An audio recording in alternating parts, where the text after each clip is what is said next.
Now, this is the Amresh NEET 12 of Amresh Harsh Academy. Unit is 5, Alternating Current. Chapter number 13, Alternating Currents. And you know this is the lecture number 2. My name is Amresh Chaudhary and calling name is Harsh.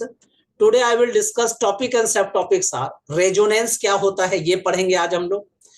Q factor of resonance circuit क्या होती है, parallel resonance circuit, average power associated with circuit, energy stored in an inductor, average power with a capacitor, RLC circuit का power क्या होता है, power factor क्या होता है, रेजिस्टर में, इंडक्टर में और कैपेसिटर में क्या डिफरेंस है, advantage drawback of AC over DC. इसमें बहुत इंटरेस्टिंग चीज सुनाऊंगा.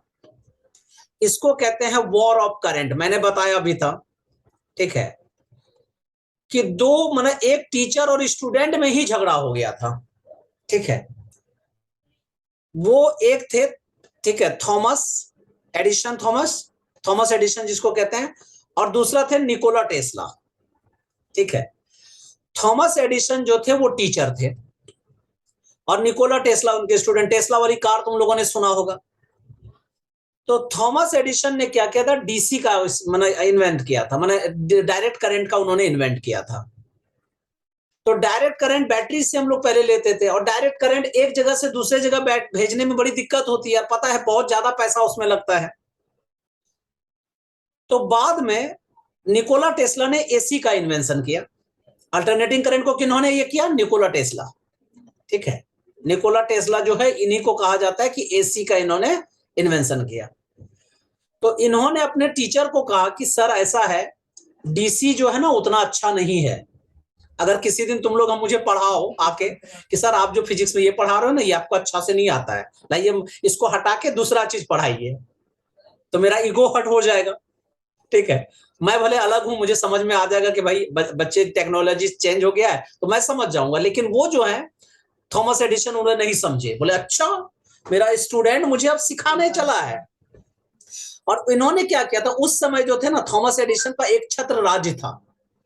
उन्होंने डीसी का इन्वेंट किया, तो DC motor, DC fan, DC AC, सब कुछ डीसी होता. एसी तो नहीं, डीसी का सब कुछ, इंजन सब कुछ उन्होंने डीसी का बना दिया. अब किन्हीं ने अपना एक साम्राज्य बना लिया है और उसमें उसका स्टूडेंट ही उसके साम्राज्य को तोड़े, तो झगड़ा होना ही है. तो दोनों में झगड़ा होने लगा और यूएनओ तक बात चली गई. हम लोग देखो, कोई भी आविष्कार करते हैं, इन्वेंट करते हैं ना, तो हम लोग को रजिस्टर्ड करवाना पड़ता है. तो रजिस्ट्रेशन में चला गया जाके. तो निकोला टेस्ला ने कहा नहीं, एसी अच्छा है, और थॉमस एडिसन ने कहा कि नहीं जी, डीसी अच्छा है. तो निकोला टेस्ला से पूछा गया कि तुम कैसे कहते हो कि एसी अच्छा है. उन्होंने कहा कि सर एसी को ना मैं दूर तक कम कॉस्ट पे भेज सकता हूं. ठीक है, और डीसी को आप कम कॉस्ट पे दूर तक नहीं भेज सकते हैं. तो बाद में उन्होंने सब कुछ करके देखा, दोनों में जब झगड़ा हुआ, बाद में निकोला टेस्ला जी जीत गए, जिसके कारण हम लोग एसी का सब जगह यूज करते हैं. तो मोस्टली जगह एसी यूज करते हैं और कुछ कुछ जगह हम लोग डीसी का भी यूज करते हैं. इसी को वॉर ऑफ करंट्स कहते हैं. ये हम लोग सारी बातें सीखेंगे. What is the resonance. देखो, रेजोनेंस एक तरह का सिस्टम है जिसका यूज ट्यूनिंग में किया जाता है. तुम कहोगे सर ट्यूनिंग में, आप लोगों ने रेडियो या टीवी वगैरह में देखते हो, टीवी में रिमोट से आप लोग चैनल चेंज करते हो. अच्छा, टीवी को और चैनल को कैसे पता चल जाता है कि मुझे उस चैनल को लगाना है. या सपोज करो एफएम हम लोग सुनते हैं, तो 92.5, 106, वो सब कैसे सुनते हैं. तो मैं इसको पहले सिखाता हूं ये होता क्या है. देखो, 92.5 एक फ्रीक्वेंसी है. एक स्पेशल चैनल वाले को दे रखा है कि भैया तुम 92.5 में अपनी फ्रीक्वेंसी को पूरे वर्ल्ड में फेंक सकते हो, थ्रो कर सकते हो. हमने क्या किया, एक अपना एफएम जाके रेडियो खरीद के लेते आया. उसमें एक रिसीवर लगा होता है, मूवर लगा होता है, उससे मैंने मूव किया, फ्रीक्वेंसी चेंज किया, 90, 91, 92, 92.5. जैसे मैंने किया ना 92.5, तो ये वाला फ्रीक्वेंसी और वो वाली फ्रीक्वेंसी दोनों आपस में मिल जाती है, क्योंकि EMW होता है ना, तो वो तो फ्रीक्वेंसी सब जगह हमारे आसपास रहता है. ठीक है, समझे मेरी बात. देखो, रेडियो चैनल ने जो फ्रीक्वेंसी भेजा, मेरे फोन उसने एफएम ने उस फ्रीक्वेंसी को कैच किया. वो जो कैच करता है ना, ऐसा कब करता है मालूम है? जब हम लोग 92.5 मिलाएंगे तब ना कैच करेगा। वो जो हम मिलाते हैं सर्किट में, जो हिल डुल करते हैं, सर्किट में जो चेंज लाते हैं, उसी प्रोसेस को रेजोनेंस कहते हैं। मतलब उसकी फ्रीक्वेंसी को इसकी फ्रीक्वेंसी को मैच करने को ही रेजोनेंस कहा जाता है। समझ में आई बात है? किसी की फ्रीक्वेंसी के साथ मैच कर जाइए तो उसी को रेजोनेंस कहते हैं। तो you know the phenomenon of resonance is common आगमन system that have a tendency to oscillate at a particular frequency. जो फ्रीक्वेंसी उसका था उसी फ्रीक्वेंसी से मैंने अपने एफएम का फ्रीक्वेंसी मैंने प्रोड्यूस कर दिया, दोनों आपस में मैच कर गए और उस फ्रीक्वेंसी को नेचुरल फ्रीक्वेंसी ऑफ ऑसिलेशन कहते हैं। और जैसे वो फ्रीक्वेंसी मैच करता है हम लोग उसको सुनने लगते हैं। ठीक है, मैंने वो तुम लोगों को एक नीट का लड़के के बारे में बताया था, मैंने अहमद के बारे में, वहां का कश्मीर का लड़का। उसने एक दिन भी बताया था, जानते हो सर, एक दिन ऐसे ही हुआ कि हम लोग अपना फोन लेके कहीं जा रहे थे। ठीक है, अचानक मेरे फोन से क्या है, फोन पे अचानक से आर्मी का जो है मैच फ्रीक्वेंसी मैच कर गया। आर्मी वाले ने मेरे फोन को डिटेक्ट कर लिया, डायरेक्ट पूछा आप कहां से बोल रहे हो, क्या बोल रहे हो। तो एक्चुअल में क्या हुआ होगा वहां, जानती है, रेजोनेंस हो गया। फोन की जो फ्रीक्वेंसी है और आर्मी वाले ने अपने जो वाईफाई की फ्रीक्वेंसी है, उस दोनों के फ्रीक्वेंसी को मैच कर दिया। अब तुम कहोगे सर ये तो समझ में आ गया कि रेजोनेंस का मतलब फ्रीक्वेंसी मैच करना। ठीक है, फ्रीक्वेंसी मैच करने के दो तरीके हैं, एक को कहते हैं सीरीज रेजोनेंट सर्किट, दूसरे को कहते हैं पैरेलल रेजोनेंट सर्किट।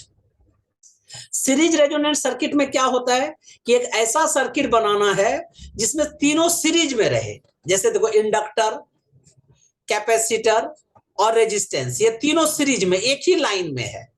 ठीक है, तो ऐसे सर्किट को क्या कहेंगे, आरएलसी सीरीज सर्किट, या इसी को सीरीज रेजोनेंट सर्किट कहा जाता है।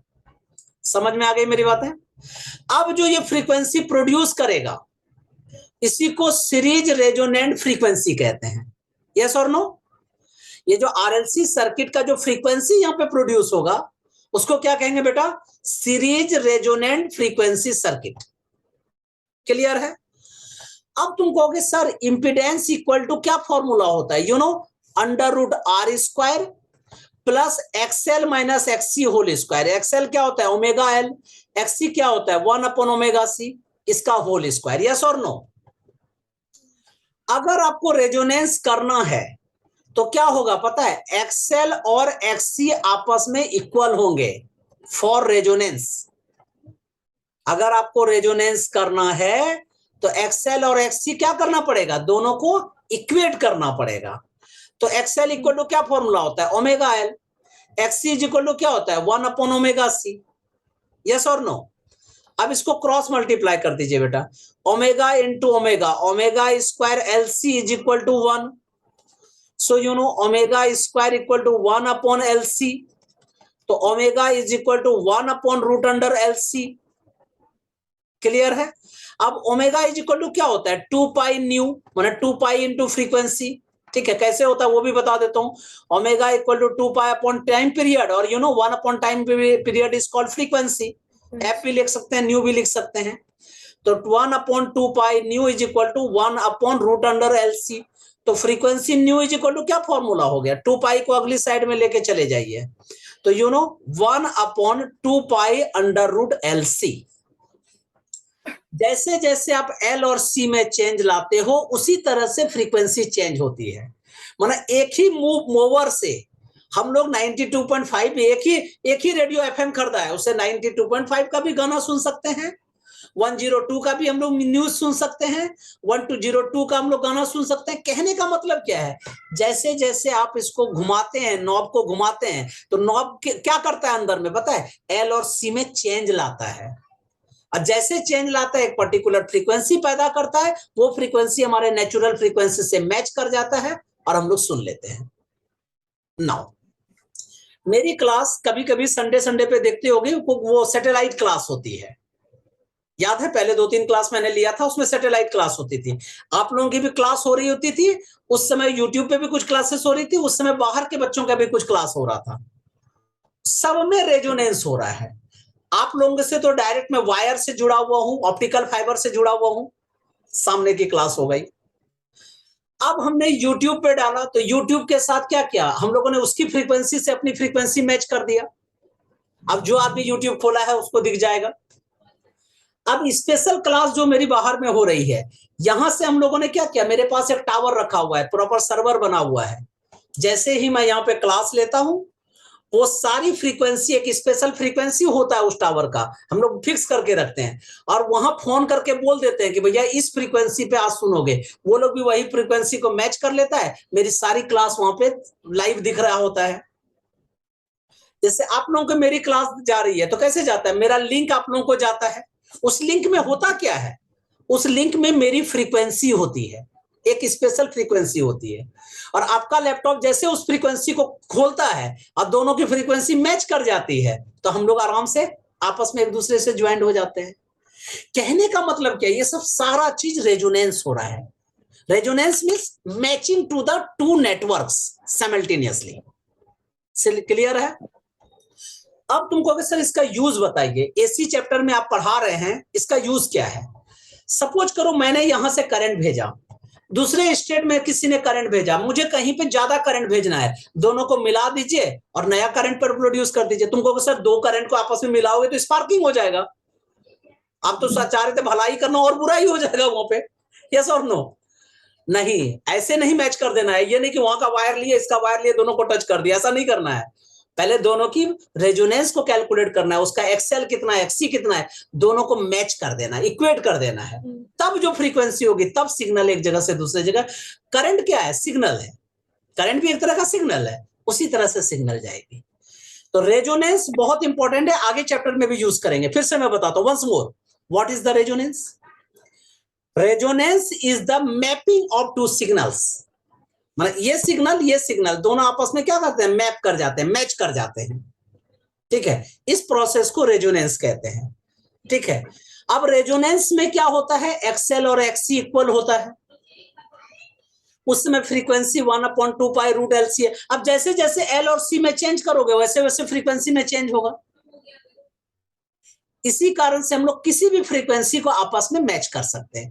हम लोग रिमोट से भी वही करते हैं। तुम लोग सोचो, 1000 चैनल है, ठीक है, और एक छोटा सा रिमोट होता है, उसी से हम लोग कर लेते हैं 101, 102, 1001, आगे पीछे कर लेते हैं। आखिर कैसे हो जाता है? टीवी का देखो, जितने चैनल हैं सबकी अपनी अपनी अलग अलग फ्रीक्वेंसी है। ठीक है, उसको MW कहते हैं, मैं आगे बताऊंगा।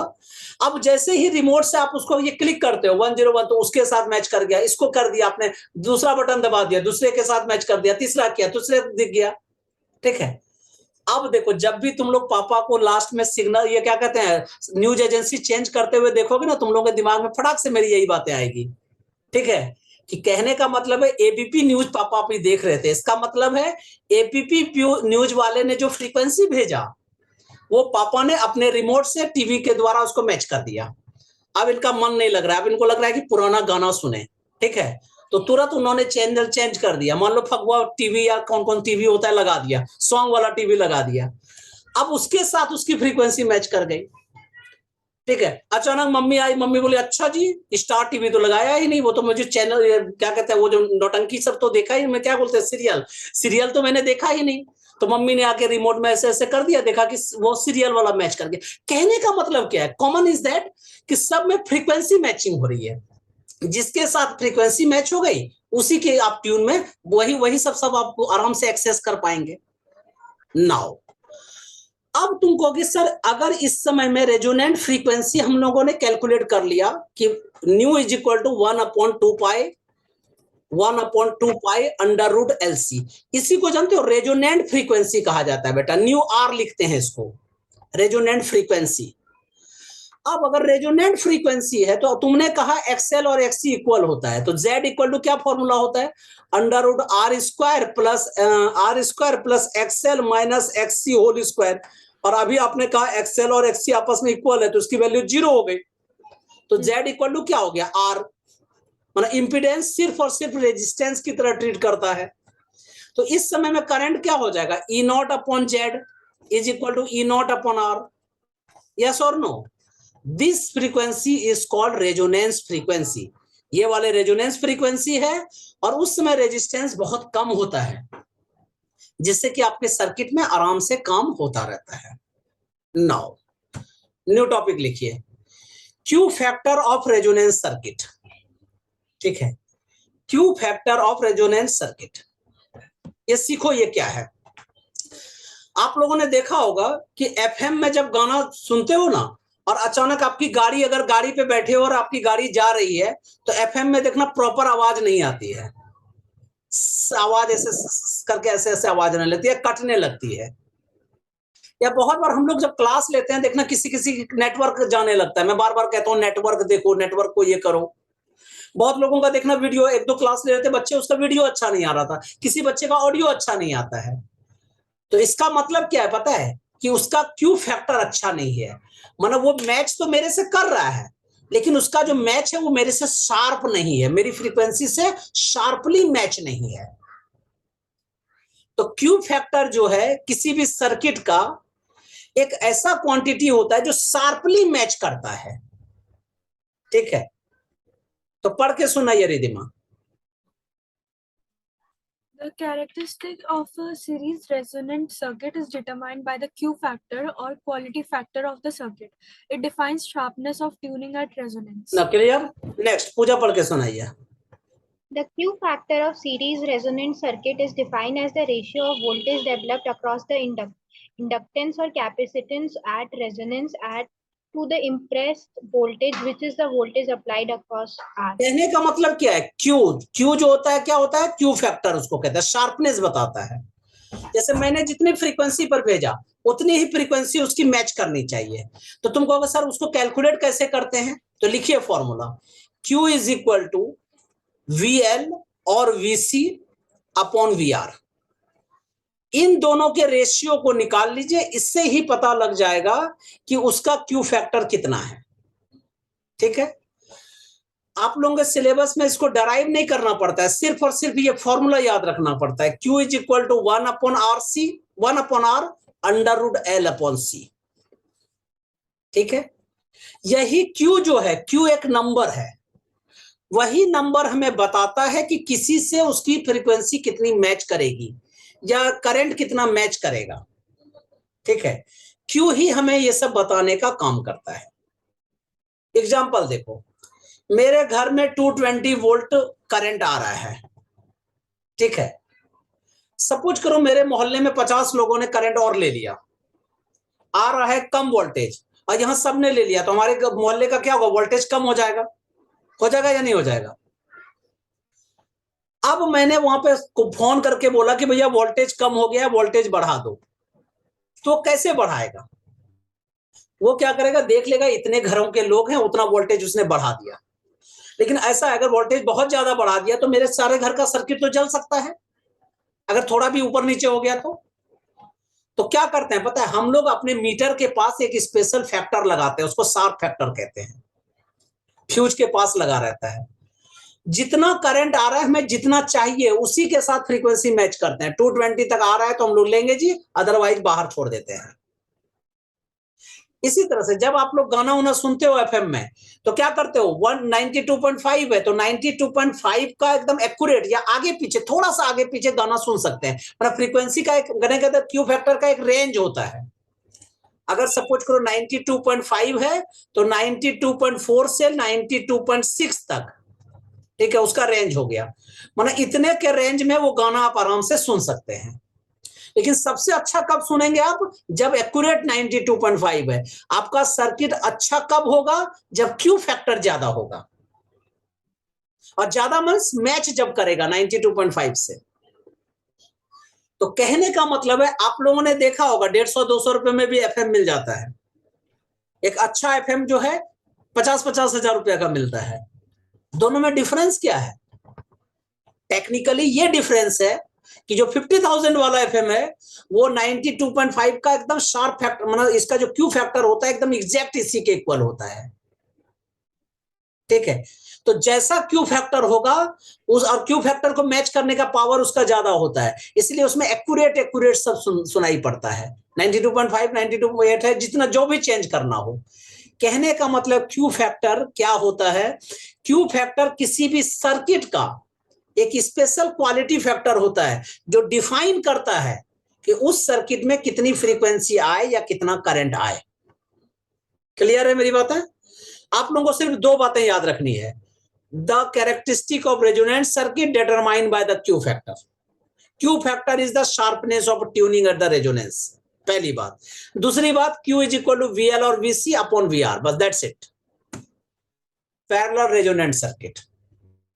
अगर एक ऐसा सर्किट है जो सीरीज रेजोनेंट सर्किट नहीं है, पैरेलल है, यहां पे आपके पास एक रेजिस्टर लगा हुआ है, ये इंडक्टर लगा हुआ है, ये कैपेसिटर, तीनों आपस में पैरेलल है, ठीक है, इसकी भी फ्रीक्वेंसी वही होती है 1/2 pi under root L upon LC, लेकिन इसका यूज जो है ना कहीं अलग अलग जगह करते हैं।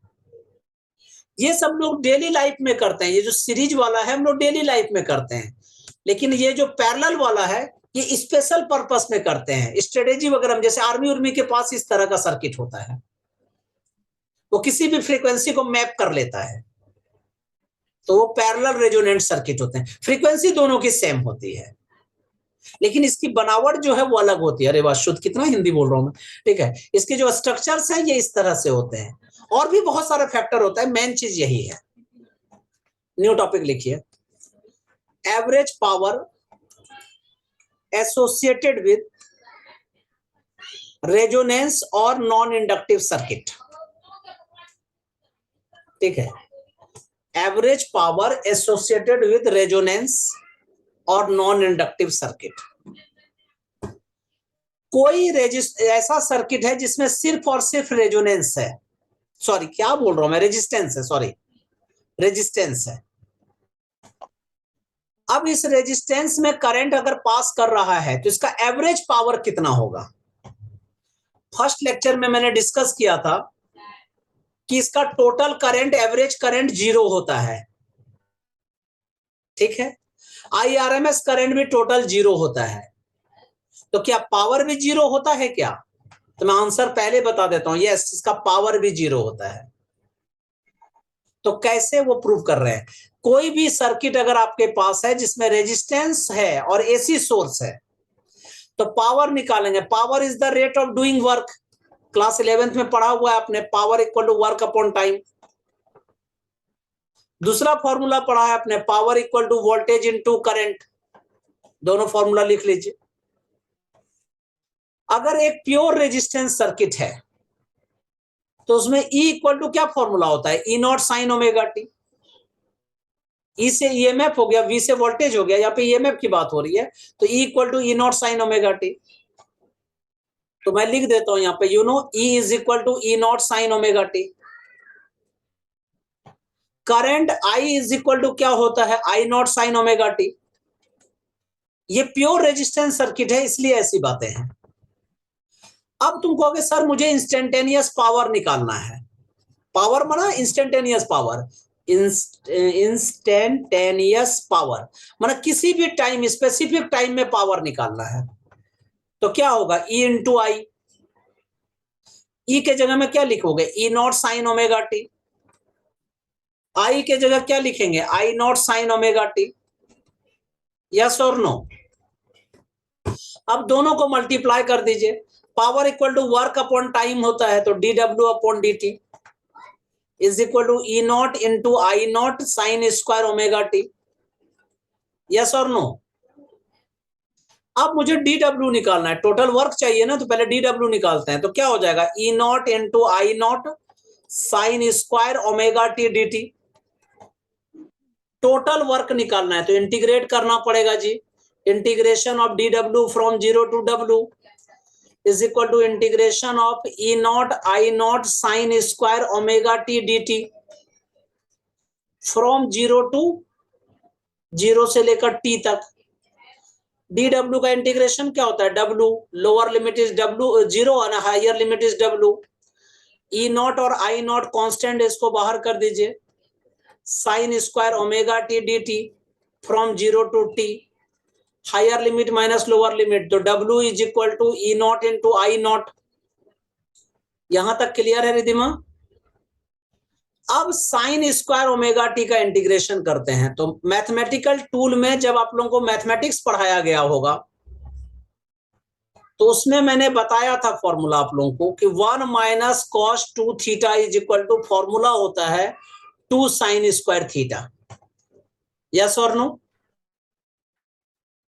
1 minus cos 2 theta equal to क्या फॉर्मूला होता है? 2 साइन स्क्वायर थीटा। और एक फॉर्मूला बताया था 1 plus cos 2 theta is equal to 2 cos square theta. ऐसा फॉर्मूला मैंने बताया था आप लोगों को। तो यहां हम लोग फर्स्ट वाले फॉर्मूला का यूज कर रहे हैं, क्योंकि direct sine square omega T का तो इंटीग्रेशन नहीं कर सकते ना। तो sine square theta is equal to क्या फॉर्मूला हो जाएगा? 1 minus cos 2 theta upon 2। Yes और नो? तो यहां लिख दिया मैंने 1 minus cos 2 theta upon 2 dt। अब तो कहोगे सर थीटा नहीं, यहाँ पे तो ओमेगा टी है, तो थीटा के जगह हम लोग क्या लिख देंगे? Omega T, you know, cos 2 omega T dt upon 2 from 0 से लेकर t तक। यहां तक किसी को दिक्कत है क्या? Very good. W is equal to E naught I naught. अब देखो अपॉन में 2 है जो कांस्टेंट है, उसको बाहर कर दीजिए। इंटीग्रेशन ऑफ 1 क्या होता है? और 1 dt, तो t। cos का इंटीग्रेशन क्या होता है? साइन। तो cos 2 ओमेगा टी का क्या हो जाएगा? 2 omega T upon differentiation of 2 omega T. कहां से कहां तक? 0 से लेकर t तक। चलिए इसके लिए भी मैं बता देता हूं ये कैसे मैंने किया। Integration of cos n theta is equal to क्या फॉर्मूला होगा? Sine n theta upon differentiation of n theta. तो इसका मतलब है sine n theta upon n। अगर इंडेफिनेट इंटीग्रल है तो प्लस सी होता है, और अगर डेफिनेट इंटीग्रल है तो उसमें c लिखते नहीं है। यहां तक क्लियर है? अब higher limit minus lower limit put कर दीजिए। W is equal to E naught into I naught upon 2। अब t के जगह में लिखेंगे t माइनस 0। लिख दिया मैंने t माइनस 0। यस और नो? और यहां पे साइन 2, देखो पहले समझो, 1 अपॉन 2 ओमेगा लिख दिया, फिर साइन 2 ओमेगा इक्वल टू क्या होता है? 2 पाई अपॉन कैपिटल टी और इनटू कैपिटल टी। ठीक है, अब t और t कट गया। साइन 4 पाई का वैल्यू क्या होता है? 0। ठीक है, तो इसलिए पूरे की वैल्यू क्या हो गई? 0। ठीक है, तो यहां क्या बचा? W is equal to W is equal to, just a minute, W is equal to E naught into I naught upon 2 into capital T. Yes और नो? अब देखो E naught W is equal to, अब average हम power निकालना है। अभी हम लोग सिर्फ W निकाले हुए हैं, अब एवरेज पावर निकालना है। एक्चुअल में क्वेश्चन में पूछा गया कि एवरेज पावर क्या होगा, तो average power P is equal to W upon T. W को क्या लिखेंगे? E naught I naught upon 2 into T, और अपॉन में t है, t और t को कट कर दीजिए, तो power P is equal to क्या हो गया? E naught into I naught by 2। इसको हम लोग ऐसे लिख सकते हैं, E naught by root 2 into I naught by root 2। Yes और नो? क्योंकि रूट 2 इंटू रूट 2 होता है। अब ई नॉट बाय रूट 2 को क्या कहते हैं? ईवी, माने एवरेज या आरएमएस जिसको बोलते हो। आई नॉट बाय रूट 2 तो आई वी। तो पावर का क्या फॉर्मूला हो गया? आई वी इंटू ईवी आंसर। तो कहने का मतलब इसमें 0 नहीं होता है। यस और नो?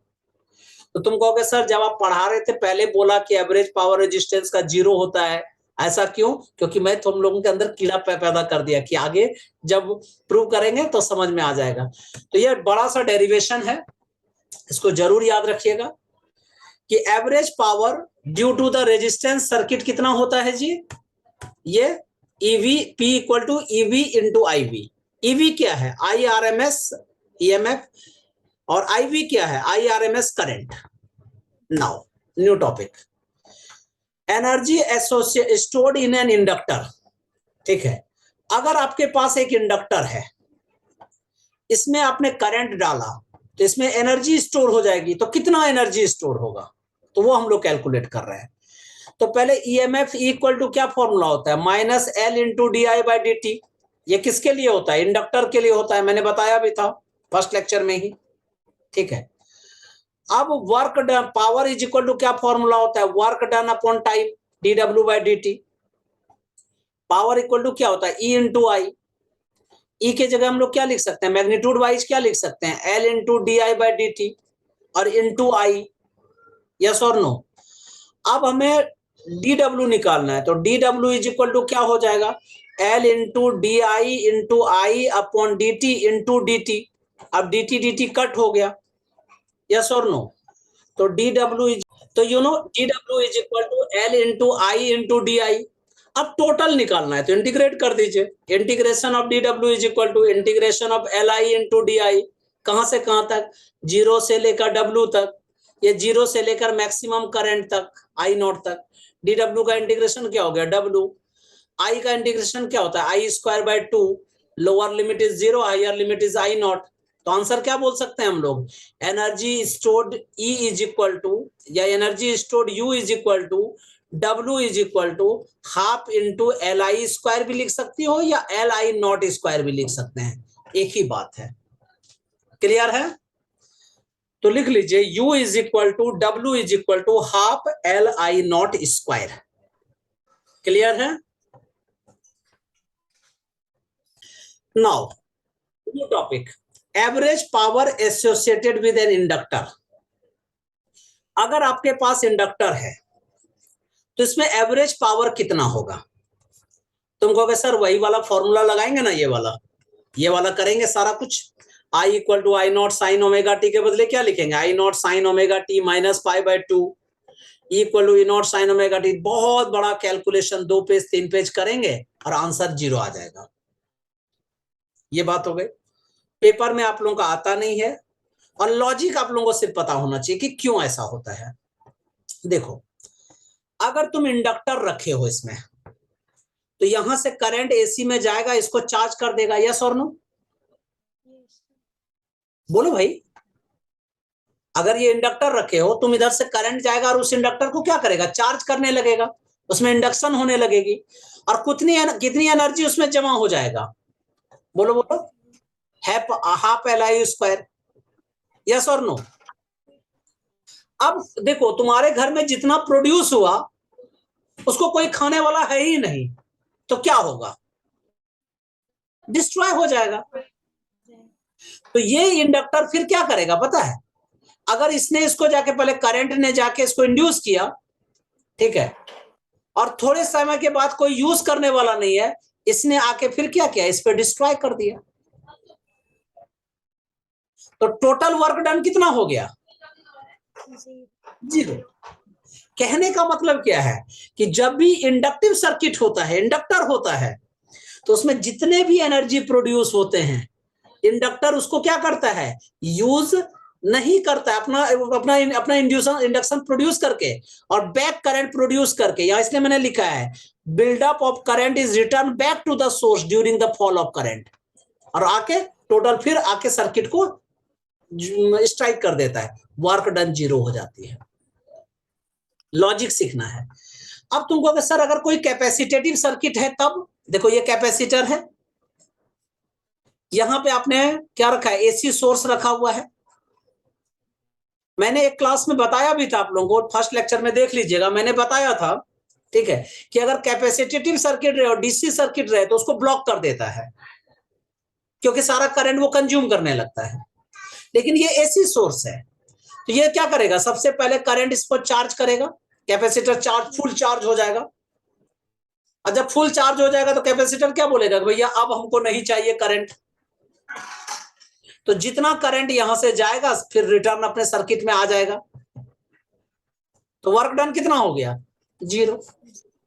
कहने का मतलब क्या है, मैं कंक्लूड कर रहा हूं, जब रेजिस्टेंटिव सर्किट रहता है, मतलब रेजिस्टेंट रहता है, सॉरी रेजिस्टेंट बोल रहा हूं मैं, रेजिस्टेंस अगर रहता है तो उसमें पावर क्या होता है, फॉर्मूला बेटा ईवी इंटू आईवी। अभी याद कर लो, यही याद कर लो, EV into IV. Energy stored inductor कितना होता है, हाफ Li स्क्वायर। जब इंडक्टर होता है तो उसमें वर्क डन क्या होता है, 0। क्यों होता है, क्योंकि इंड्यूस होता है और वही इंडक्शन फिर बैक फायर कर जाता है। कैपेसिटर में क्या होता है, वो पहले चार्ज हो जाता है, फिर करंट को बोलते हैं आ रहा है, जाते चलो जी, मेरे पास रहने का जगह नहीं है, वर्क डन 0।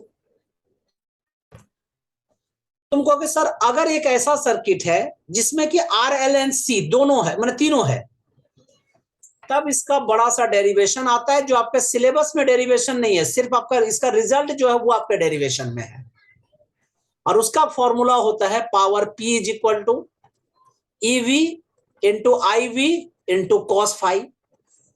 तुमको कहो ठीक है सर, इसका लॉजिक बताइए पहले। देखो, पावर जब सिर्फ रेजिस्टेंस रहता था तो उसमें EV IV होता था। जब इंडक्टर और कैपेसिटर है उसका कुछ ना कुछ फेज तो होगा, तो 5 फेज होता है, तो इसलिए कॉस फाई लिखते हैं। तो इसलिए मैं यहां लिख देता हूं proof not required, prove not required. ये आपके सिलेबस का नहीं है, ये मेंस और एडवांस के बच्चों को मैं पढ़ाता हूं डिटेल में, एडवांस के बच्चों को एक्चुअली में।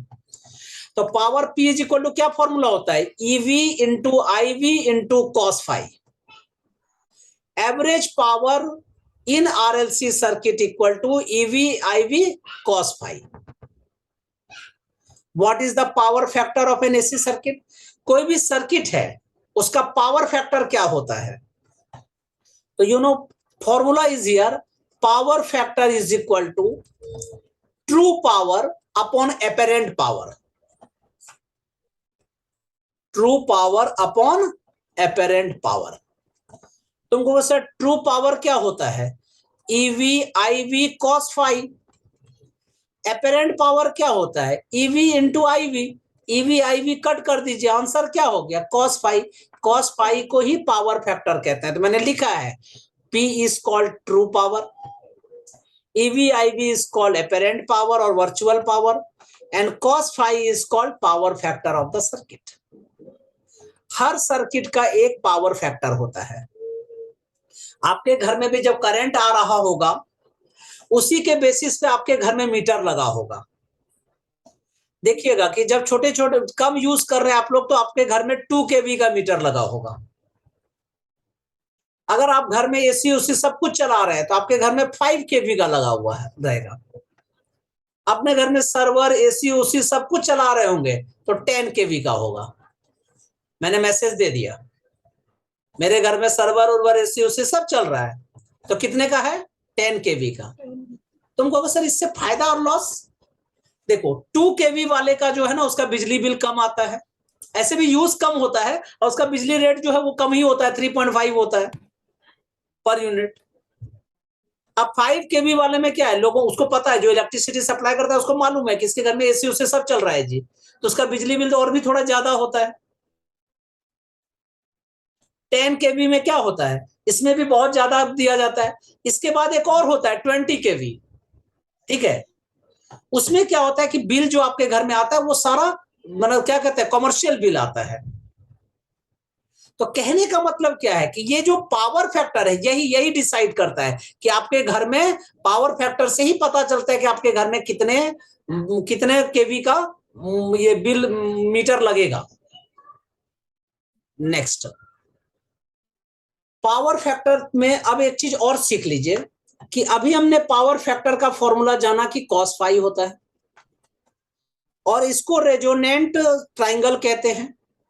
ये हमारे पास फाई होता था, यस और नो, इसको आर कहते थे, इसको जेड कहते थे, ठीक है। या एक्चुअल में जब हम लोग इसको फाई लेते हैं तो cos phi is equal to base upon hypotenuse, इसको आर कहते थे, उसको ये कहते थे। तो आर अपॉन अंडर रूट मतलब आर अपॉन जेड, जेड का मतलब क्या हो गया, under root are square plus XL minus एक्ससी whole square. तुम कहोगे सर यहां आपने आर लिखा था, यहां से आर हटा दिया, क्यों? क्योंकि जब हम लोग ट्राइंगल लेते हैं तो फाई के सामने वाला परपेंडिकुलर होता है ना, तो ये बेस है, रेजिस्टेंस हमेशा बेस में रहता है। तो power factor cos phi equal to क्या हो गया, R upon under root are square plus XL minus एक्ससी whole square. तो हम लोग क्या लिख सकते हैं कि cos phi equal to R upon Z, resistance upon impedance, yes और नो। अगर कोई नॉन इंडक्टिव सर्किट है, मतलब इंडक्टर उसमें नहीं है, non inductive circuit, non inductive circuit किसको कहते हैं? जिसमें इंडक्टर भी ना रहे और कैपेसिटर भी ना रहे, तो उस समय में एक्सएल और एक्ससी क्या हो जाता है? इक्वल हो जाता है, तभी तो ये जीरो हो जाता है। तब उस समय में फॉर्मूला हम लोग क्या लिखेंगे? Power factor is equal to cos phi is equal to R upon under root are square plus 0 square, that means R upon R value is 1, मतलब फाई इक्वल टू कितना हो गया? 0 डिग्री। यस और no? This is the maximum value of power factor. So you know, in a pure capacitor or inductor, phi is equal to 90 degree. ठीक है, अगर आपके पास क्या है, इसमें जब इंडक्टर और कैपेसिटर नहीं था, तब जब कैपेसिटर और इंडक्टर दोनों रहेगा, फॉर प्योर कैपेसिटर और प्योर इंडक्टर फाई की वैल्यू कितनी होती है? 90 डिग्री. इस समय पावर फैक्टर कितना हो जाएगा? 0. पावर फैक्टर क्या हो जाएगा? 0. जानते हैं, current through the pure L और pure C which consumes no power for its maintenance in the circuit called wattless current. कहने का मतलब, जब आपके घर में वॉटलेस करंट आता है तो उसमें प्योर कैपेसिटर और प्योर इंडक्टर क्या होता है? 90 डिग्री पे ज्वाइंट होते हैं. तुमको सर इसका मतलब बताइए, वॉटलेस करंट का क्या लॉजिक है? अब सुनना, आप लोग जब घर में बल्ब खरीदने जाते होगे तो बोलते होगे कि 0 वाट का बल्ब दो, 10 वाट का, 20 वाट का, 50 वाट का, बोलते जाते हैं ना. मैं अपनी बात बताता हूँ. इंटर कॉलेज में मैंने और एक अच्छे टीचर से बाहर मैंने पूछा, मैं फर्स्ट सेमेस्टर में यहाँ आया, यहाँ भी पूछा मैंने कहा कि अगर वॉटलेस करंट है, 0 वाट का बल्ब है, तो 0 वाट का मतलब है कि उसको कोई भी करंट कंज्यूम नहीं करेगा, तो हमारे घर का बिजली बिल 0 आना चाहिए. तो मैंने अपने सर को कहा कि सर ऐसा है, मैं दिवाली में, जानते हैं अपने गांव में वो जो ना ब्लू वाले बल्ब, रेड वाले जो 0 वाट के बल्ब होते हैं, उसमें 100 बल्ब मैंने लगाए थे, सीरीज वाला बनाया था, और उससे अपने घर को पूरा अच्छा से हम सजाए थे. क्यों सजाए थे भाई? क्योंकि ट्यूशन से पैसा आ रहा था उस समय में, और उस समय पहले 10th में आके इलेक्ट्रिसिटी पढ़ा था, तो बच्चों में चुल होती है कि जो पढ़ा है उसको अप्लाई करो, भस्मासुर की तरह, चाहे उसको अपने वो क्यों ना हो. तो वो सब मेरे पास पैसे भी आ रहे थे, और क्या कहते हैं, सीख भी लिया था मैंने, तो वहां मैंने उस तरह का 0 वाट का बहुत सारा बल्ब लगा दिया था. उस बार घर का बिल 750 रुपये आ गया था. हमेशा पहले 60 रुपये आता था. और हुआ क्या था कि दिवाली के पहले से छठ के बाद तक हम लोग पूरा जला के रखे थे, पूरा घर में एकदम अच्छा से. बाबूजी आए, गुस्सा किए, वो अलग बात है, फिर ट्यूशन का पैसा दे के मैंने ही बिल दिया, वो अलग बात है. तो मैंने टीचर को कहा कि सर आपने कहा कि 0 वाट वाला में करंट कोई यूज ही नहीं होगा, मतलब बिजली बिल 0 आनी चाहिए. तो सर मेरे कैसे बिल आ गए 750 रुपया, या तो हमको वो रिटर्न कराइए, या आप पढ़ा जो रहे गलत पढ़ा रहे. मैंने ऐसे ही बोला. वो मेरे फ्रेंड टाइप के टीचर थे, तो उन्होंने कहा ये सब जो तुम पूछ रहा है ना, ये मेरे ऊपर से बाउंस हो रहा है, तुम इसलिए तो कहते हैं कि तुम मेहनत करो. मोटिवेट करने लगे हमको, मेहनत करके बड़ा शहर पहुंचो, बड़ा कॉलेज में ज्वाइन करो, तब तुम जवाब दे सकते हो. मैंने कहा अच्छा ठीक है, मैं जरूर करूंगा सर. मना उनके पास आंसर नहीं था. फिर यहाँ मैं आया, इंटर कॉलेज में भी पूछा मैंने, यहाँ पे जब कॉलेज में पूछा मैंने, तो कुछ चीजें तो बताया गया, लेकिन इसके रियल अंदर का क्या स्टोरी है वो मैं बताता हूं. तुम लोग भी सोचते होगे कि सर ने अब अच्छी बात बता दी, अब घर का सारा ट्यूबलाइट आज फोड़ेंगे रात में और 0 वाट का बल्ब लगाएंगे और पापा को खुशखबरी देंगे, पापा आपके घर का बिजली बिल अब बंद होने वाला है, नहीं आने वाला है. सर ने मुझे आज ऐसा चीज पढ़ा दिया है कि आपके घर का बिजली बिल खत्म, और हर दूसरा महीना पता चला 10,000 का बिल आ गया है. तुमको भी डंडे लेके ढूंढेंगे और बोलेंगे कहाँ रहता है, चलो उसके घर में जाके मारेंगे, मुझे भी मारने आएंगे वो लोग. मैं बताता हूँ, हम लोग जो समझते हैं ना कि वॉटलेस करंट का मतलब है 0 वाट करंट, वो गलत समझते हैं. वॉटलेस करंट का मतलब यह है कि उसमें मेंटेनेंस करंट 0 होगा. क्योंकि देखो हर सर्किट में, अगर आप ये ट्यूबलाइट जल रही है, ठीक है, या CFL चल रहा है, तो जानते हो वो जितना कंज्यूम करता है वो तो चाहिए ही चाहिए, और सर्किट को मेंटेन करने के लिए भी करंट चाहिए होता है. जो कंज्यूम कर रहा है उसके साथ तो आप कुछ नहीं कर सकते. जितना है उतना लगेगा ही।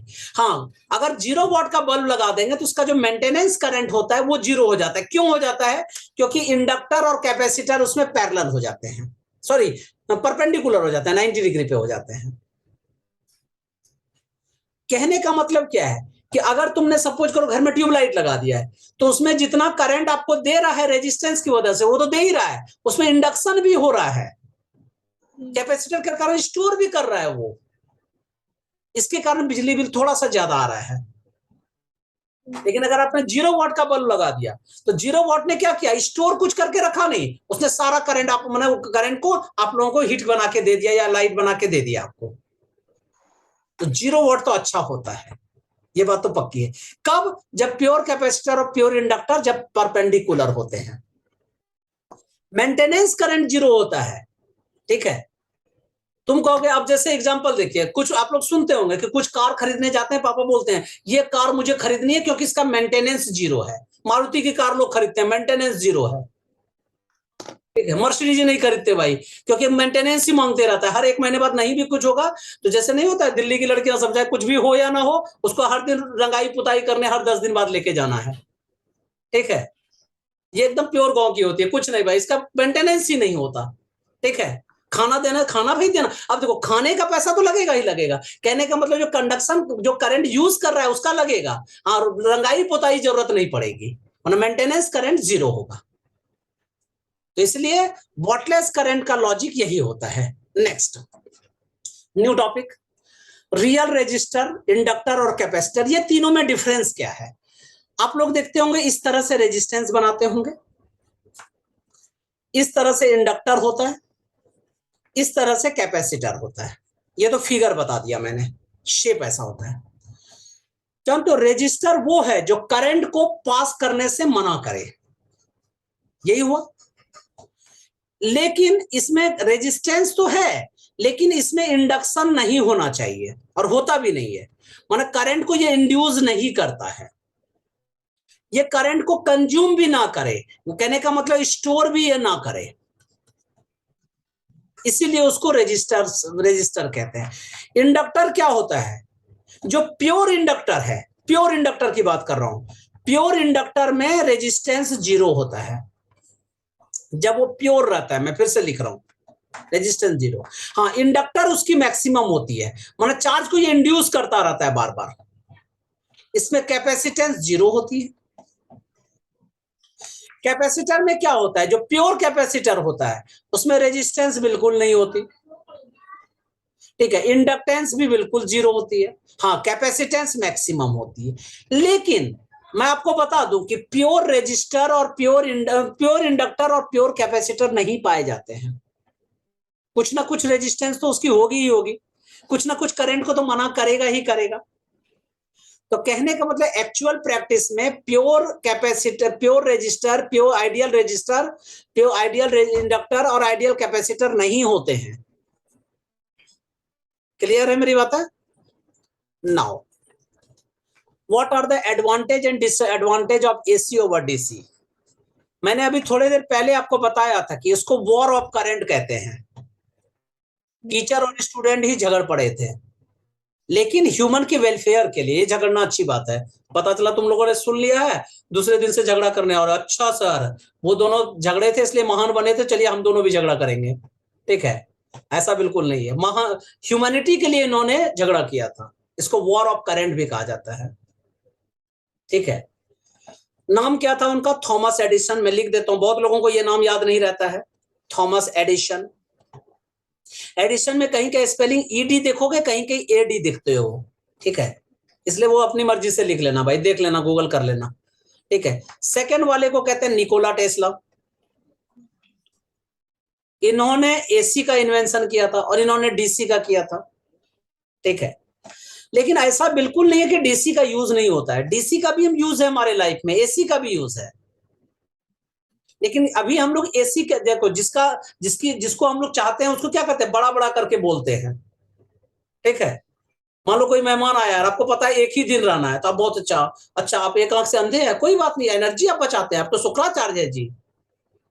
अच्छा, आप खाना ज्यादा खा लेते हैं, हाँ खाना चाहिए, बॉडी के लिए एनर्जी के लिए चाहिए होता है।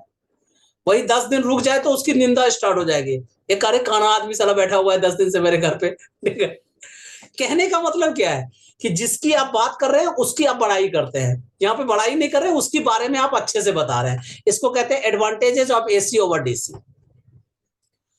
एसी का पहला यूज क्या है कि हम लोग ट्रांसमिट कर सकते हैं लॉन्ग डिस्टेंस में, दूर दूर तक हम लोग भेज सकते हैं। अब तुम कहोगे सर दूर भेजेंगे तो उसमें तो बहुत बार करंट का लूज हो जाएगा, लॉस हो जाएगा रेजिस्टेंस की वजह से, तो इसके लिए हम लोग ट्रांसफार्मर लगाते हैं और वो जो लॉस करंट है ना मोस्टली उसको डेवलप कर लेते हैं।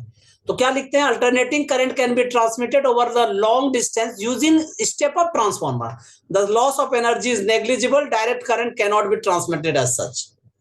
पता चला मैंने घर में बैटरी लगा दिया, यहां से तार जोड़ दिए जी, देखोगे बैटरी 1 किलोमीटर तक उसका करंट नहीं पहुंच पाएगा।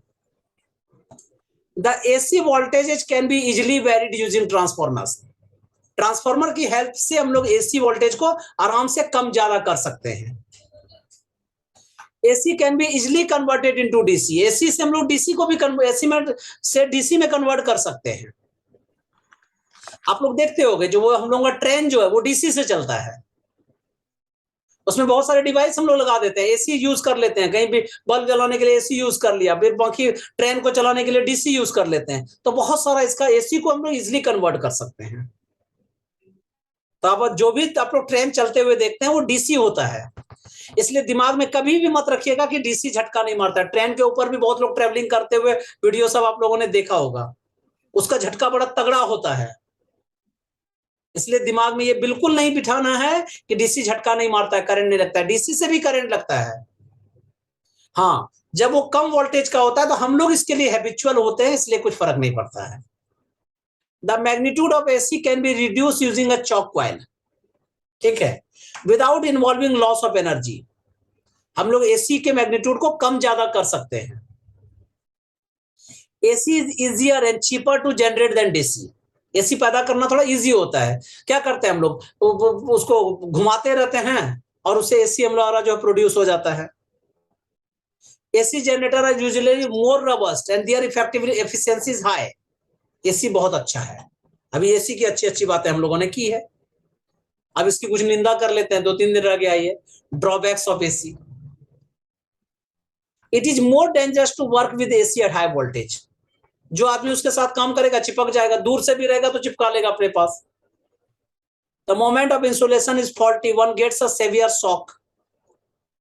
The shock of AC is attractive, ये तो बड़ा गंदा है, इसलिए अट्रैक्शन ठीक बात नहीं है। वो क्या करता है, अट्रैक्टिव पे चिपका के रख लेता है, जब तक वो मारता नहीं है तब तक उसको छोड़ता नहीं है। डीसी क्या होता है, रिपल्सिव होता है, उठाता है और पटक देता है, बोलता है जाओ जी भाग जाओ यहां से। There are certain phenomena like electroplating, electro-refining, chemistry में पढ़ा होगा आप लोगों ने, इलेक्ट्रोटाइपिंग, ये सब में एसी यूज नहीं होता है, इसमें डीसी यूज होता है, ठीक है। अब केमिस्ट्री वाले टीचर बताएंगे कि डीसी ही क्यों यूज होता है, यहां मैं नहीं बता सकता। एसी क्योंकि उसमें केमिकल रिएक्शन वो बताएंगे। The AC is transmitted more from the surface of conductor than from inside, AC जो है ना ऊपर ऊपर से सरफेस से निकल जाता है, और डीसी क्या करता है, उसके साथ झगड़ा करता है, स्ट्रगल करता रहता है। Therefore, several fine insulated wires are required for the transmission of AC. इसीलिए देखना जब तार जब आते हैं ना तो बहुत सारे पतले पतले तार के फॉर्म में आप लोग करंट को भेजते हैं, एक मोटा फॉर्म में नहीं भेजते हैं। क्यों? क्योंकि उसमें फाइन इंसुलेटेड जब रहता है, वायर होता है, तभी वो करंट को आराम से एक जगह से दूसरी जगह ट्रांसमिट कर सकते हैं। तुम कहोगे सर अभी आपने बोला, ये वेरी वेरी इंपॉर्टेंट है, ये आप लोगों को इसका देखिएगा शॉर्ट बन के आएगा आप लोगों के पास। एसी का क्या यूज होता है, AC can be converted into the DC with the help of a rectifier.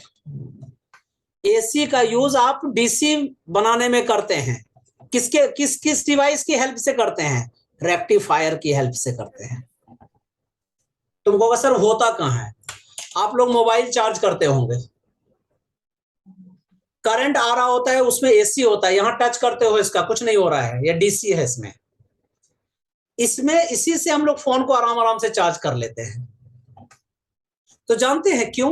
क्योंकि इसके अंदर क्या लगा हुआ है, ये जो चार्जर है इसके अंदर क्या लगा हुआ है, इसके अंदर रेक्टिफायर लगा हुआ है, इसीलिए वो एसी को डीसी में कन्वर्ट कर देता है। लेकिन जब हम लोग डीसी से एसी में कन्वर्ट करते हैं, जैसे बैटरी वगैरह चार्ज करते हैं, घर वाला बैटरी सब जब चार्ज करते हैं, DC can be converted into AC with the help of a inverter. AC can be step up, मतलब बढ़ा भी सकते हैं एसी को, घटा भी सकते हैं with the help of a transformer, while DC can not be. AC can not produce chemical effects of current. Electrolysis, electroplating AC से नहीं कर सकते। क्यों? This is due to the large inertia of heavy ions which can not follow the frequency of AC. क्योंकि electrolysis में, electroplating में क्या होता है, हैवी न्यूक्लियाई होते हैं, हैवी आयंस होते हैं, जिसको क्या करना पड़ता है, ब्रेक करना पड़ता है, लेकिन ये एसी उसको ब्रेक नहीं कर पाता है। प्रॉब्लम नंबर 1 पढ़ के सुनाइए पूजा। A coil of inductance 8.4 mH and resistance 6 ohm is connected to a 12-volt battery. The current in the coil is 1 ampere at approximately the time. You know current I is equal to क्या formula होता है, I naught into 1 minus E to the power minus T upon tau. I naught is equal to you know V upon R. तो you know this is the 12 upon 6 is equal to 2 ampere. Tau is equal to क्या formula होता है, L upon R. सबकी value put कर दीजिए, 8.4 milli henry, तो 8.4 into 10 to the power minus 3, resistance कितना है 6। इसको सॉल्व कर लीजिएगा, answer is 1.4 into 10 to the power minus 3 second. Current कितना दे रखा है 1 एम्पियर, तो अब सब्स्टिट्यूट कर दो इस फॉर्मूले में, 1 is equal to 2 into 1 minus E to the power minus T upon 1.4 into 10 to the power minus 3। Clear है? अब इसको सॉल्व कीजिए, 1 अपॉन 2, ठीक है, 1 upon 2 is equal to 1 minus E to the power minus T upon 1.4 into 10 to the power minus 3, plus 1 को इधर shift कर दीजिए और इसको इधर शिफ्ट कर दीजिए, तो e to the power minus T upon 1.4 into 10 to the power minus 3 is equal to 1 minus half is equal to half. Yes और नो? अब ई को जब अगली साइड ले जाता है, मतलब दोनों साइड में लॉग कर लेते हैं, taking log both sides, taking log both sides, तो ये क्या हो गया, minus T upon 1.4 into 10 to the power minus 3 log E base E is equal to log half. ठीक है, लॉग हाफ का मतलब क्या होता है, log 2 to the power minus 1, minus 1 को बाहर कर दीजिए, माइनस और माइनस क्या हो गया, कट हो गया, लॉग ई की वैल्यू 1 होती है, तो t is equal to 1.4 into 10 to the power minus 3 into log 2, और ये वैल्यू गिवन रहेगा, नहीं भी गिवन रहेगा तो याद रख लीजिएगा 3010 इसकी वैल्यू होती है, तो 0.3010 3010, इसको सॉल्व कर लीजिए, आंसर इज 0.97 मिली सेकेंड, मतलब अप्रोक्सीमेटली 1 मिली सेकेंड इसका आंसर होता है। क्लियर है? नेक्स्ट,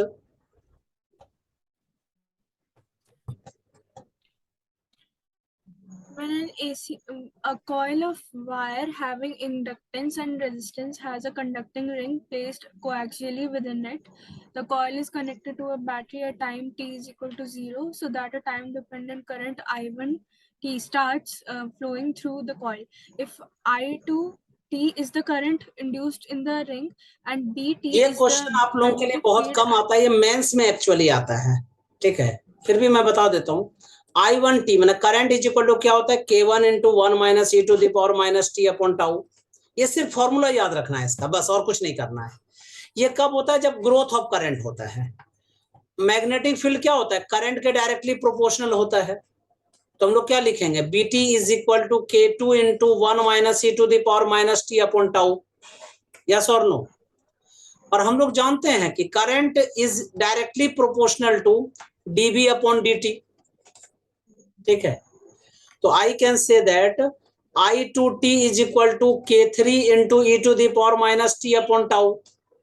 अब दोनों को मल्टीप्लाई कर दो, I2t इंटू BT को मल्टीप्लाई कर दीजिए, तो अलग कांस्टेंट आ जाएगा, K4 into 1 minus E to the power minus T upon tau into e to the power minus T upon tau. तुम देख रहे हो जब मल्टीप्लाई कर रहे हैं पॉजिटिव आ रहा है, इसका मतलब क्या है कि मैक्सिमम वैल्यू जा रहा है, तो answer is D number, passes through a maximum. Next, पढ़ के सुनाइए question. When an AC source of EMF E equals to E naught sine 100t is connected across a circuit, the phase difference between the EMF 8 and the current I is in the circuit is observed to be pi by 4 as shown in the figure. If the circuit consists possibly only of RC or RL or LC in series, find the relationship between the two elements. देखो question क्या कह रहा है कि पाई by 4 से lead कर रहा है, current I leads by the pi by 4, ठीक है। तो इसका मतलब ये आरसी सर्किट है। लीड जब कर रहा है, जब लीड करता है तो क्या होता है, कैपेसिटिव सर्किट रहता है, तो इसलिए मैंने आरसी सर्किट लिखा। तो आरसी सर्किट में tan phi इक्वल टू क्या फॉर्मूला हो जाएगा, XC अपॉन R, तो 1 upon omega RC, 1 upon omega RC। Phi का वैल्यू पाई बाय 4 है, तो tan pi by 4 is equal to 1 upon omega RC। तो omega RC is equal to tan pi by 4 की value क्या होती है, 1। तो 100 into C into R is equal to 1, so RC is equal to 1 upon 100 per second, yes और no. तो option number A, ठीक है, because you know RC is equal to 1 kilo ohm into 10 microfarad, दोनों को multiply कीजिए, तो 10 to the power 3 into 10 to the power -5 equal to 1 upon 100 per second. देखो ए number जो है, ऑप्शन ए मैंने चेक किया, दोनों आपस में इक्वल हो रहे हैं, ठीक है। तो your answer is a number. Clear है? नेक्स्ट पढ़ के सुनाइए। Two different coils have self-inductances L1 is equal to 8 mH and L2 is equal to 2 mH. The current in the one current coil is in one- increased at a constant rate. The current in the second coil is also increased at the same constant rate. At a certain instant of time, the power given to the two coil is the same. बहुत easy है, लेकिन lengthy question, ये सारे mains level के, आपके level के नहीं है, फिर भी मैं करा देता हूँ। जो फॉर्मूला यूज हो रहा है बस वो याद रखना चाहिए। Corresponding value for the second coil at the same instant are I2, V2 and W2 respectively. Then which relation is correct? ठीक है, ये आप लोगों के पेपर में कभी नहीं आएगा, मैं लिख देता हूँ, नो इन योर नीट, ठीक है। तुमको सर आपको पता भी रहता है फिर भी आप पढ़ाते रहते हो, टफ टफ क्वेश्चन कराते हो, इसलिए करा रहा हूँ कि इसमें बहुत सारा फॉर्मूला यूज हो रहा है जिससे आपको पता लग जाए। देखो वोल्टेज V इक्वल टू क्या फॉर्मूला होता है, L इंटू DI/dt। DI/dt क्या है, कांस्टेंट है, क्वेश्चन में कह रहा है कि ये कांस्टेंट है दोनों के लिए, तो इसका मतलब क्या हो गया, V is directly proportional L, इसका मतलब V2 upon V1 is equal to L2 upon L1 is equal to 2 upon 8 is equal to 1/4, ठीक है। तो V2 अपॉन V1 हमने कैलकुलेट कर लिया 1/4, मैंने आंसर डी नंबर हो गया। अब दोनों क्वाइल के लिए, for both coils, you know, दोनों क्वाइल्स के लिए क्या होगा, P equal to VI is a constant, power हमेशा कांस्टेंट होगा, यहां दिया हुआ भी है, तो I is directly proportional to the 1 upon V, तो I can say I1 upon I2 is equal to V2 upon V1, तो is equal to 1 upon 4, yes और नो। तो I1 अपॉन I2 1/4, इसका मतलब ए नंबर भी सही आंसर हो गया, ठीक है। फिर क्या पूछा जा रहा है, एनर्जी, वर्क डन पूछा जा रहा है, तो energy stored is equal to W is equal to क्या फॉर्मूला होता है, हाफ LI², ठीक है। आप लोगों को लग रहा होगा सारा फॉर्मूला पढ़ रहे हैं, लेकिन फटाफट कैसे यूज कर रहे हैं ये नहीं पता चल रहा होगा आप लोगों को, ठीक है। घबराने की बात बिल्कुल नहीं है, मैं खुद कह रहा हूँ। W1/W2 is equal to half cut गया, तो क्या लिखेंगे, L1 upon L2 into I1 upon I2 का होल स्क्वायर, ठीक है। तो 4 इंटू 1 अपॉन 4 का whole square, answer is 1 upon 4। तो कहने का मतलब क्या है, इस बार ये भी आंसर सी भी हो गया, तो फाइनल आंसर क्या हो गया, A, C एंड D। कभी भी 3 ऑप्शन वाले आप लोगों के पेपर में नहीं आते हैं, एक ऑप्शन वाले आते हैं, लेकिन इस फॉर्मूला, इस क्वेश्चन को इसलिए डाला गया है कि कैलकुलेशन कर सको आप। Next question, a series RC circuit is connected to AC voltage source. Consider two cases, when AC is without a dielectric medium, or B, when C is filled with a dielectric medium of constant 4. The current IR through the resistor and voltage VC across the capacitor are compared in the two cases. Which of the following is true? ये only concept के लिए, आप लोगों के paper में कम आता है ये फॉर्मूला। एक एक बात कर लेते हैं। In case a, ZA is equal to क्या हो जाएगा, तो √R² plus 1 upon omega C²। In case b, z b equal to क्या हो जाएगा, under root are square plus 1 upon omega square 4c का होल स्क्वायर। यस और no? तो हम क्या देख रहे हैं कि जेड बी से बड़ा है जेड ए, क्योंकि छोटा नंबर से डिवाइड हुआ है, ठीक है। तो इसका मतलब क्या हो गया कि I a of resistance is equal to v upon z a and I b of r is equal to v upon z b. जब हम लोग यहाँ देख रहे हैं कि जेड बी जो है वो छोटा है, तो ऑब्वियसली हम लोग क्या बोल सकते हैं कि जेड बी जब छोटा है, ये वाला चीज छोटा है, तो इसका मतलब ये बड़ा हो गया। तो I can say that I b is greater than the I a, ठीक है, इससे बड़ा है। और I can say that similarly v a, ठीक है, v a is less than the v b, ठीक है। तो overall I can say that v square plus vc square is equal to v square. So I can say v of a is less than the v of b. So your answer should be b number as well as c number. So your answer is b and c. एक answer यहां से आया है, एक answer यहां से आया, sorry, एक आंसर यहां से आया करंट, और सेकेंड हो गया वोल्टेज से। So now this lecture is finish. Coming class में हम लोग न्यू चैप्टर डिस्कस करेंगे जिसका नाम है electrical devices. Electrical devices. So now bye as well as best of luck.